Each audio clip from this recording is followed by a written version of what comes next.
देश के प्रधानमंत्री नरेंद्र मोदी द्वारा हिमाचल प्रदेश के होनहार युवा अनुराग सिंह ठाकुर को केंद्रीय कैबिनेट में दी गई मंत्री पद की नई जिम्मेदारी संभालने के बाद अनुराग सिंह ठाकुर का पहली बार 19 अगस्त 2021 को हिमाचल आगमन हुआ। केंद्रीय युवा मामले व खेल और सूचना व प्रसारण मंत्री का पद मिलने के बाद इस अवसर पर भारतीय जनता पार्टी द्वारा हिमाचल प्रदेश के 8 जिलों के 38 विधानसभा क्षेत्रों में अनुराग ठाकुर के स्वागत कार्यक्रम को लेकर जन आशीर्वाद यात्रा का आयोजन किया गया। यह यात्रा 19 अगस्त 2021 को प्रदेश के मुख्य द्वार परमाणु से शुरू हुई, जिसका समापन 23 अगस्त 2021 को प्रदेश के जिला ऊना के महतपुर में हुआ। भाजपा की जन आशीर्वाद यात्रा के पहले दिन परमाणु में केंद्रीय मंत्री अनुराग सिंह ठाकुर के स्वागत के लिए सैकड़ों की संख्या में उपस्थित लोगों ने गर्मजोशी के साथ अपने चहेते अनुराग का स्वागत किया। जगह जगह पर युवा, माताएं, बहनें और बुजुर्ग अनुराग ठाकुर की एक झलक पाने को बेताब दिखे।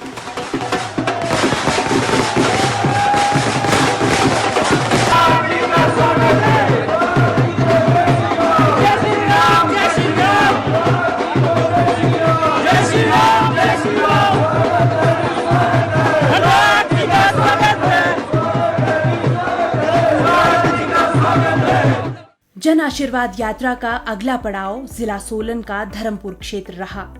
धर्मपुर पहुंचने पर भाजपा कार्यकर्ताओं सहित स्थानीय लोगों ने अपने चहेते अनुराग सिंह ठाकुर का स्वागत किया। स्वागत के नारों के बीच लोगों ने अनुराग पर खूब प्यार लुटाया और उन्हें अपना शुभ आशीष प्रदान किया। इस दौरान केंद्रीय मंत्री ने धर्मपुर के ही एक कोविड टीकाकरण केंद्र का भी निरीक्षण किया और इस दौरान उन्होंने वहां कार्यरत स्वास्थ्य कर्मियों से बातचीत की और टीका लगवाने के लिए आए लोगों से भी टीकाकरण के संबंध में उनसे जानकारी प्राप्त की।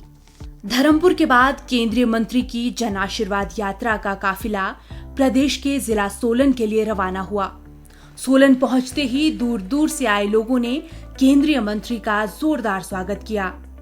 हजारों की संख्या में पहुंचे युवाओं, माताओं व बुजुर्गों ने अनुराग को अपना आशीर्वाद प्रदान किया।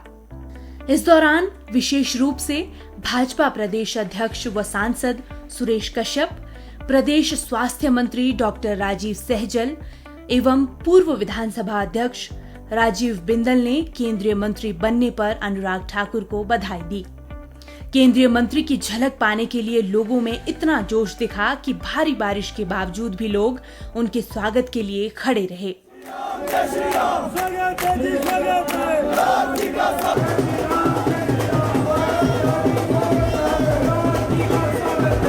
सोलन की जनता का आशीर्वाद लेने के बाद सूचना एवं प्रसारण मंत्री की जन आशीर्वाद यात्रा का काफिला हिमाचल प्रदेश की राजधानी शिमला की ओर आगे बढ़ा। शिमला के मार्ग पर कई जगह लोगों ने अनुराग ठाकुर का भव्य स्वागत किया। इस दौरान कंडा घाट में लोगों ने अनुराग ठाकुर को पुष्प गुच्छ देकर और पुष्प मालाएं पहनाकर उनको आशीर्वाद दिया। शोगी में खड़े भाजपा समर्थकों ने भी उनका गर्मजोशी के साथ स्वागत किया।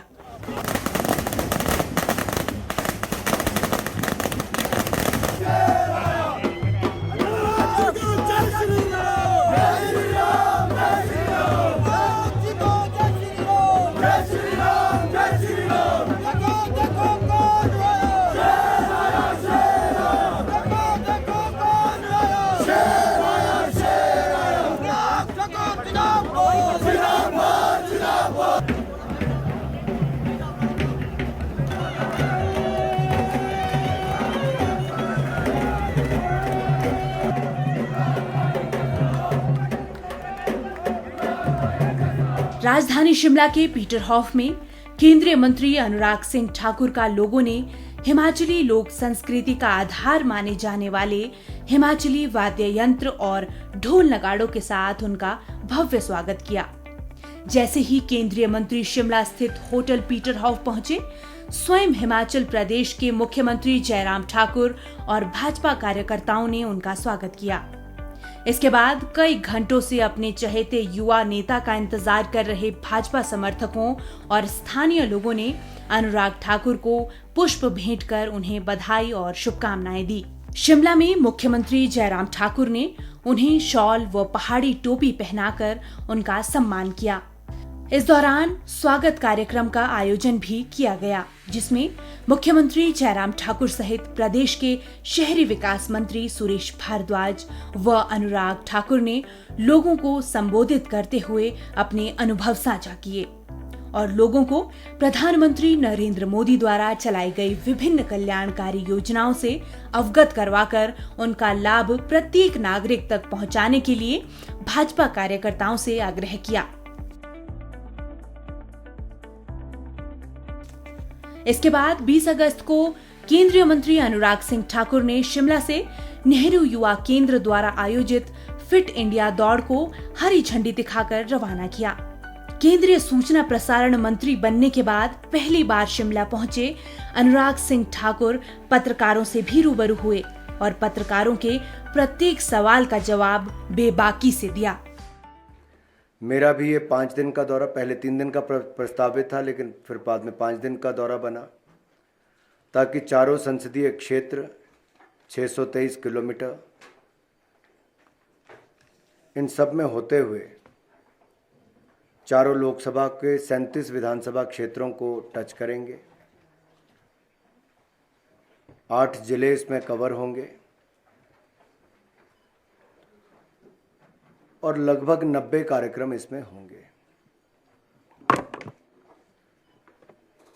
हालांकि हमीरपुर संसदीय क्षेत्र के लोगों की इच्छा थी कि वहां से शुरुआत हो, लेकिन तय ये किया गया कि प्रदेश की राजधानी में पहले आएंगे, आप सबसे मिलेंगे। और कल से ही जब चंडीगढ़ में मैं सुबह 4:30 बजे पहुंचा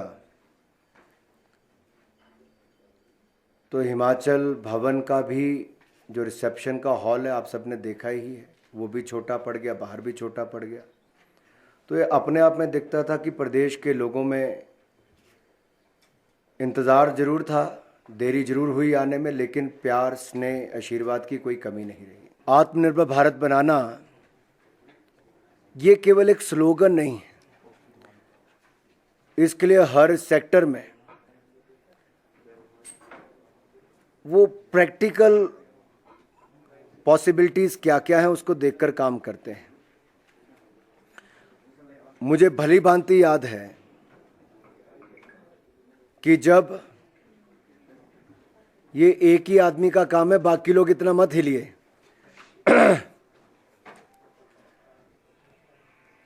जब आपदा का समय था तब भी आदरणीय मोदी जी आपदा में अवसर देखने का काम करते थे।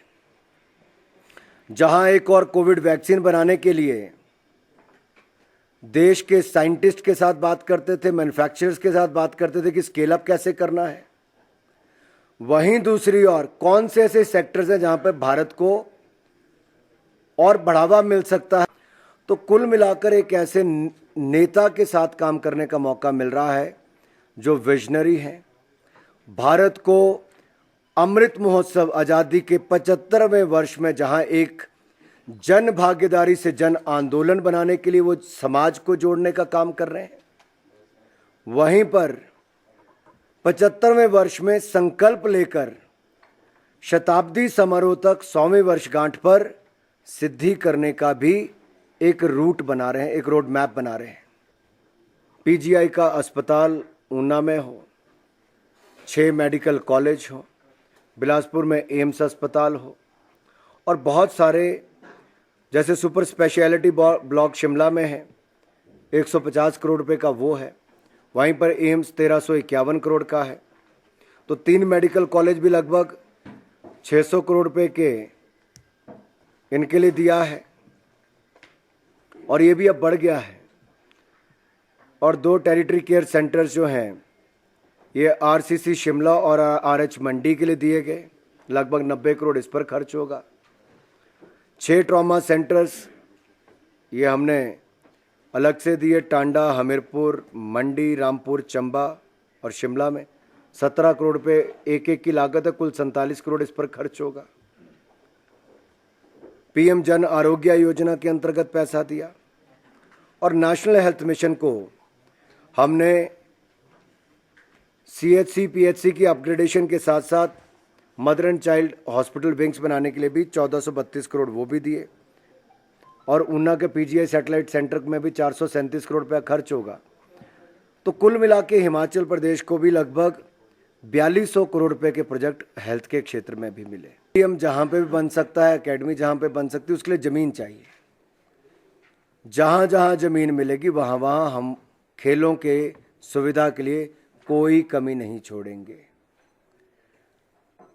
और शिमला में एक्टिविटीज़ ज़्यादा हों, शिमला में टूरिज़्म प्रमोट हो, शिमला एक हब बने एक्टिविटीज़ का, उसके लिए स्टेट ऑफ द आर्ट कुछ ऐसा बनना चाहिए जिसके लिए लोग यहाँ पर आकर्षित हों। भाजपा की जन आशीर्वाद यात्रा के दौरान केंद्रीय कैबिनेट मंत्री अनुराग ठाकुर का शिमला स्थित भाजपा मुख्यालय दीप कमल चक्कर में भी भव्य स्वागत किया गया। इस बीच भाजपा के सभी बड़े पदाधिकारी भी मुख्य रूप से उपस्थित रहे।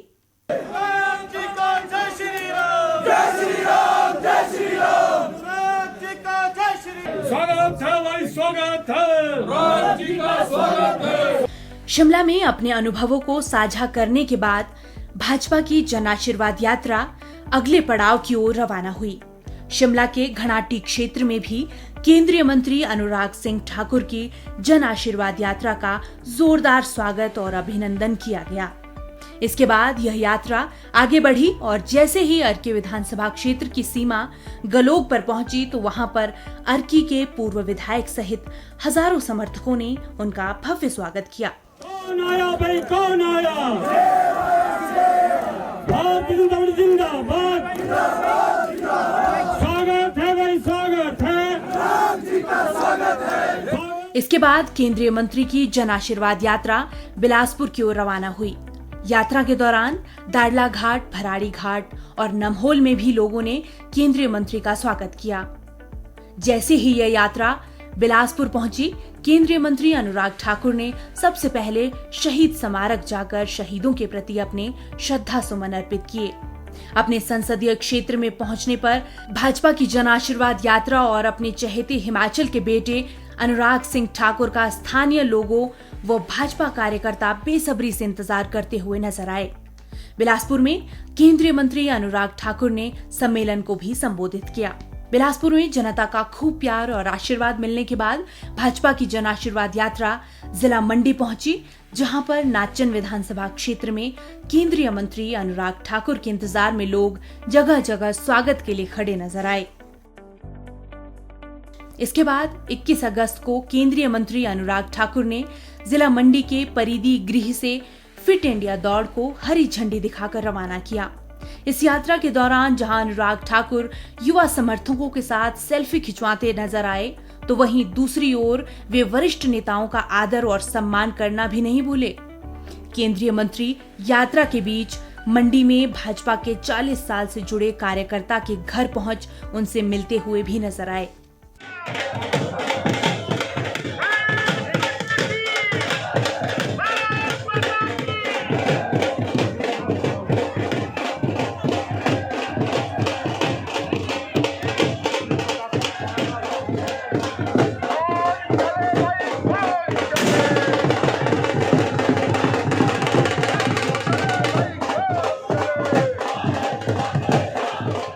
एक छोटे से परिवार से एक कार्यकर्ता काम करके देश के प्रधानमंत्री बन सकते हैं, तो आप समझ सकते हैं इस पार्टी में कार्यकर्ताओं का महत्व क्या है।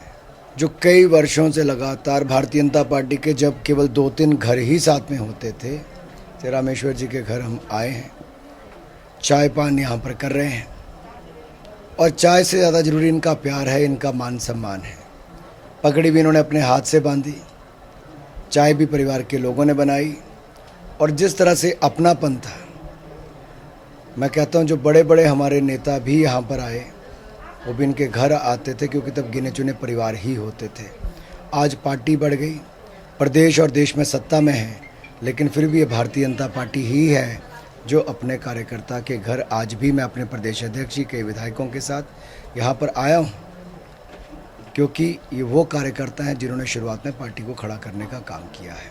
मैं 40 से 42 वर्षों से मैं पार्टी से जुड़ा हूँ और मेरे साथ जो भी घर के परिवार के जो वर्कर लोग थे वो भी साथ में थे। और सबसे बड़ी अच्छी बात मेरे को ऐसी लगी कि मेरे परिवार से माननीय अनुराग ठाकुर जी हमारे घर में आए और सबसे मिले और बच्चों से मिले, सबसे प्यार किया। तो मेरे को इस चीज़ की बड़ी खुशी हुई कि मंत्री महोदया मेरे घर में आए, एक छोटा सा कार्यकर्ता होते हुए भी उन्होंने मेरे को अच्छा मान सम्मान दिया, तो मैं उनका बहुत बहुत धन्यवादी हूँ। हिमाचल के बेटे की एक झलक पाने के लिए किसी भी क्षेत्र में लोगों का उत्साह कम होता नजर नहीं आया। रात्रि 12 बजे तक भी जनता केंद्रीय मंत्री से मिलती रही। उन्होंने मंडी के परेरी गृह में पत्रकार वार्ता को भी संबोधित किया। दूरदर्शन ने वर्षों तक देश के कोने कोने में तो संदेश और समाचार पहुंचाया ही है, अब दुनिया भर में पहुंचाने का काम भी डीडी इंडिया के माध्यम से करते हैं। उसको और सुदृढ़ करने की आवश्यकता है और हमारा प्रयास है कि आज के टेक्नोलॉजी के ज़माने में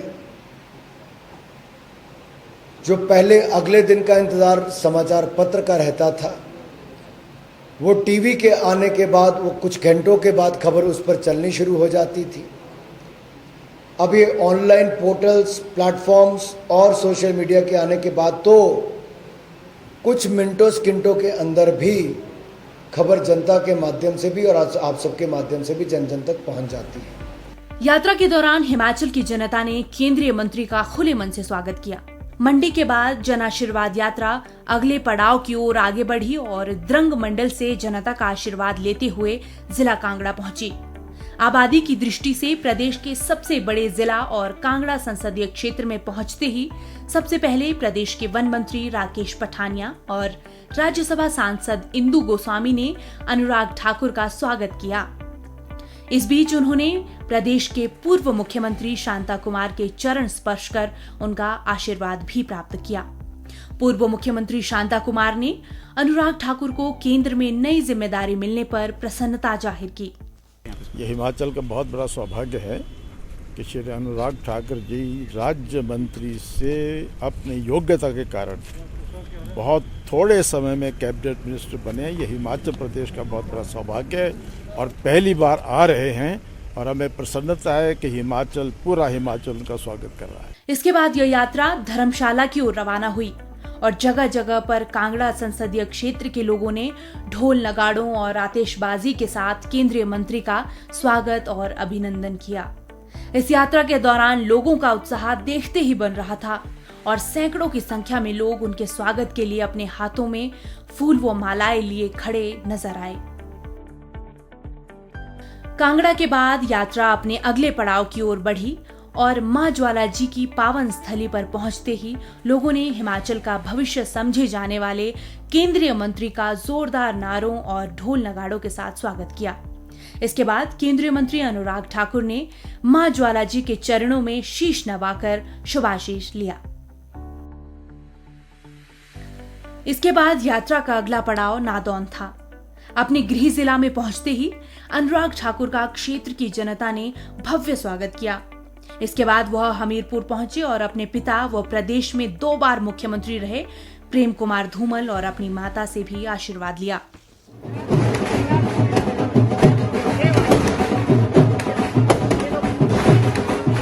इस बीच अनुराग ठाकुर ने अपनी कुलदेवी आहवा देवी में भी शीश नवाया और उनसे शुभाशीष प्राप्त किया।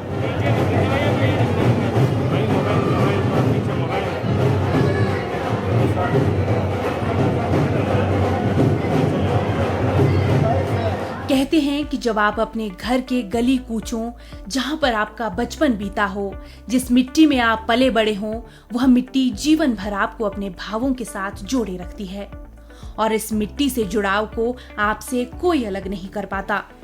जन आशीर्वाद यात्रा के दौरान ऐसा ही कुछ अनुराग ठाकुर के साथ भी देखने को मिला। हमीरपुर के गांधी चौक पर आयोजित कार्यक्रम में संबोधन के दौरान जनता का अपार समर्थन देखकर अनुराग ठाकुर इस कदर भावुक हो गए कि 2 मिनट तक कुछ नहीं बोल पाए। इस दौरान उनके समर्थकों ने नारेबाजी से उनका हौसला बढ़ाया।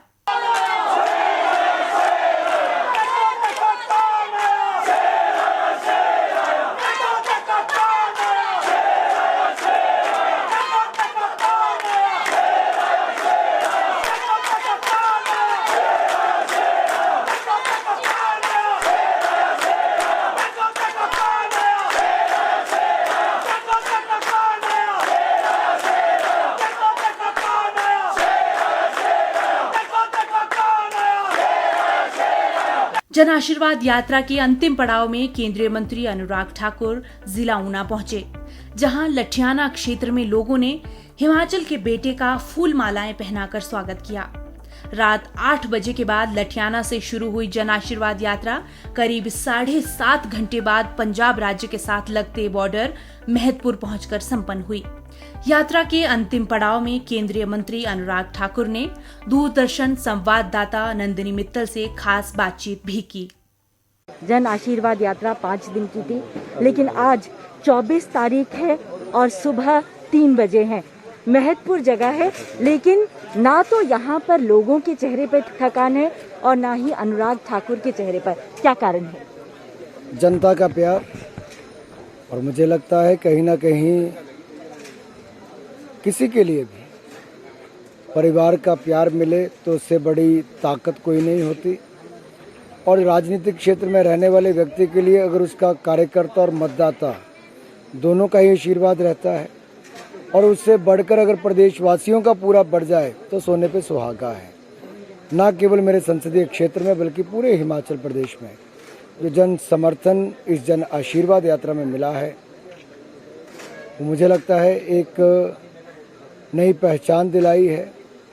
वहीं दूसरी ओर इस जन भागीदारी से एक जन आंदोलन भी खड़ा हुआ जनता की भागीदारी का, कि जब अच्छा काम कोई देश प्रदेश में करता है तो उसके लिए समाज के लोग आगे आकर बढ़कर आशीर्वाद देते हैं। अनुराग जी, आपको बहुत महत्वपूर्ण 2 विभाग मिले हैं, एक ये सूचना एवं प्रसारण मंत्रालय, दूसरा खेल एवं युवा। आज अगर युवाओं की बात करें तो बहुत बड़ी चुनौती है, खास करके जब युवा नशे की ओर आगे जा रहा है। कैसे देखते हैं इसे? देखिए, उसमें 2 काम करने पड़ेंगे। एक, सरकार के साथ समाज की भागीदारी, सरकार के साथ परिवार की भागीदारी, क्योंकि परिवार को समझना पड़ेगा कि बच्चे कर क्या रहे हैं। सरकार को सप्लाई चेन को रोकना पड़ेगा। समाज को कुल मिलाकर जब ऐसे लोगों का पता चलता है तो उसके बारे में जानकारी देकर उसमें सुधार करने की आवश्यकता है। जब ये सब होगा, एक तो उससे फ़र्क पड़ेगा। दूसरा, युवा हमारी सबसे बड़ी ताकत है, और युवा अगर नशे से ग्रस्त होगा तो हमारा वर्तमान और भविष्य दोनों बर्बाद हो जाएंगे। इसलिए इससे बचाने की आवश्यकता है। और मेरे युवा कार्यक्रम के माध्यम से भी हम लोग ऐसे बहुत कार्यक्रम करने की सोच रहे हैं, लेकिन साथ ही साथ खेलों को बढ़ावा जब देंगे तो यूथ का चैनलाइजेशन ठीक जगह होता है। उसको सही दिशा मिल जाए यूथ को तो कुछ भी कर सकता है, और दिशा थोड़ी सी खराब हो जाए तो किसी को भी बर्बाद कर सकता है। एक और आपने कहा कि देवभूमि को खेल भूमि बनाएंगे, क्या योजना है? देखिए, बहुत ज़रूरी है कि जैसे क्रिकेट का कुछ भी नहीं यहाँ होता था, क्योंकि इंफ्रास्ट्रक्चर नहीं था, इवेंट्स नहीं थे, खिलाड़ी नहीं थे। मैं जब हिमाचल प्रदेश क्रिकेट संघ का अध्यक्ष बना तो मैंने 3 चीज़ों पे काम किया। अपनी टीम को मजबूत करने के लिए उसके ट्रेनिंग और बढ़ाई। दूसरा, इंफ्रास्ट्रक्चर, छोटे स्टेडियम के साथ साथ दुनिया का सबसे खूबसूरत स्टेडियम धर्मशाला में HPCA क्रिकेट स्टेडियम बनाया। उससे यहाँ पर इवेंट्स ज़्यादा हुए, टूरिज़्म ज़्यादा बढ़ा और प्रदेश का नाम भी देश विदेश में हुआ। इसीलिए जो ओलंपिक गेम्स हैं उनके लिए आपको हाई एल्टीट्यूड ट्रेनिंग सेंटर चाहिए, ताकि ऊंचाई पर हो, 5-6 हज़ार फीट की हाइट पे हो। वहाँ पर आकर हमारे खिलाड़ी अगर ट्रेन करते हैं और रीहैब के लिए आते हैं तो बहुत बड़ी अपॉर्चुनिटीज़ वहाँ पर खड़ी होती हैं। तो मुझे लगता है इसका एक बहुत लाभ हो सकता है। दूसरा, हर ज़िले में खेल का इंफ्रास्ट्रक्चर और बेहतर करना, खड़ा करना, ये बहुत आवश्यक है। खेल संस्थाओं के साथ शिक्षण संस्थाओं को भी इस पूरे प्रोग्राम में जोड़ना और कॉरपोरेट जगत को भी इसमें जोड़ना, ये बहुत आवश्यक है, ताकि सब स्टेक होल्डर मिलकर जब इकट्ठा काम करेंगे तो और मजबूती मिलेगी, खेलों को बल मिलेगा। अनुराग ठाकुर जी, आपने विभिन्न जनसभाओं में जितने भी पूर्व सूचना व प्रसारण मंत्री रहे हैं उन सबका जिक्र किया और ये सब जो है अपने आप में एक नाम रखते हैं। आप इस चुनौती को कितना बड़ा देखते हैं? देखिए, जिस समय के साथ साथ टेक्नोलॉजी बदलती है, चुनौतियां भी बदलती हैं, परिस्थितियां भी बदलती हैं।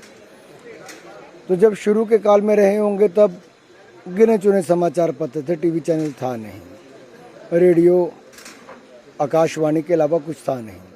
आज प्लेटफॉर्म्स बहुत ज़्यादा हैं, आज प्राइवेट टीवी चैनल्स बहुत हैं, जनरल एंटरटेनमेंट के बहुत हैं, न्यूज़ चैनल्स बहुत हैं, साथ ही साथ न्यूज़पेपर भी सैकड़ों की तादाद में, चैनल सैकड़ों की तादाद में हैं। तो उनको कंटेंट क्या जा रहा है, देश हित में क्या है, देश को ख़राब करने वाला या उसके अलावा भी जो सही नहीं है, इसकी भी जिम्मेदारी जहां एक और चैनल की है वहां पर सरकार की भी है, एक तरह से उसकी देखरेख करना। नए प्लेटफॉर्म्स, OTT प्लेटफॉर्म्स जो आए वो अपने आप में चुनौती भरा एक काम है, क्योंकि नई इमर्जिंग फील्ड है। उसके लॉज बनाने से लेके बाकी सब पे काम करना, उस पर करने की आवश्यकता है। लेकिन कुल मिलाकर मुझे लगता है कि सूचना प्रसारण, एक तो सूचना सही हो और प्रसार भी उसका उचित हो, जन जन तक पहुंच सके, इसके लिए काम करना पड़ेगा। इंफॉर्मेशन डिसेमिनेशन की जब हम बात करते हैं, then it should reach to the masses, it should not reach only to the press people. Via press people it should reach to the citizen, that should be the main aim. तो मुझे लगता है इसको हमें वहाँ पर करने की आवश्यकता है। इतना ज़्यादा प्यार आपको मिला, क्या कहना चाहेंगे? कोई एक संदेश जो आप हिमाचल के लोगों को देकर जाना चाहेंगे? मैं ये कहूँगा, जो मैंने 5 दिनों में देखा, जो जन समर्थन था, जन आशीर्वाद था, वो अद्भुत था, अद्भुत था, अद्भुत था। और मैं दिल से एक ही बात कहना चाहूँगा, सदा के लिए आपके लिए समर्पित हूँ, समर्पित हूँ, समर्पित हूँ। और एक बात ज़रूर और कहना चाहूँगा कि जो मोदी जी के लिए उन्होंने संदेश भेजा है, कि जिम्मेदारी दी है, पूरे हिमाचल ने सराहा है, प्यार भरा संदेश मोदी जी को वापस दिया है और धन्यवाद किया है। इसके लिए जनता का आभार और मोदी जी को बहुत बहुत धन्यवाद। बहुत अच्छी बात कही कि जो संदेश प्रदेश की जनता ने मोदी जी को दिया है उसके लिए आभार व्यक्त किया है। कैमरामैन राकेश कुमार के साथ नंदिनी मित्तल, DD न्यूज़, ऊना। खेल मंत्री अनुराग ठाकुर का 5 दिवसीय दौरा हिमाचल के इतिहास के पन्नों में दर्ज हो गया है। इस यात्रा में अनुराग ठाकुर ने जहां भाजपा कार्यकर्ताओं में नया जोश भरा, वहीं पर केंद्र सरकार और प्रधानमंत्री नरेंद्र मोदी की जन कल्याणकारी नीतियों का हर जगह जिक्र किया और भाजपा कार्यकर्ताओं से आम जनता को इसका लाभ दिलाने का भी आग्रह किया। 5 दिनों तक चली जन आशीर्वाद यात्रा ने अपने अंतिम पड़ाव महतपुर तक 360 किलोमीटर का सफर तय किया। हिमाचल में हुई ये जन यात्रा केंद्रीय मंत्री अनुराग ठाकुर को मिले प्यार और आशीर्वाद का एक जीता जागता सबूत साबित हुई है।